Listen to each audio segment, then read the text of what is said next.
now we're on a 2S battery. This is 3S capable. Put the link.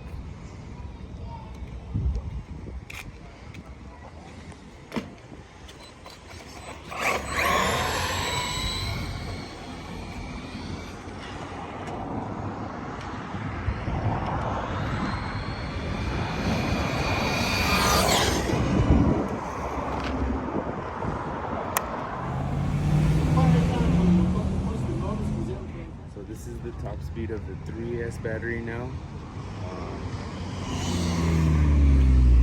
A point I want to make is that this is a very good beginner RC before you want to get into some more pricier stadium trucks or track trucks, whatever you're gonna run.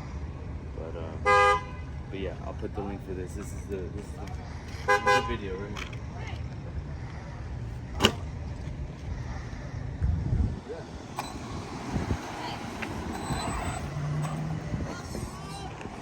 Oh shit! That's funny. Alright, ready to go.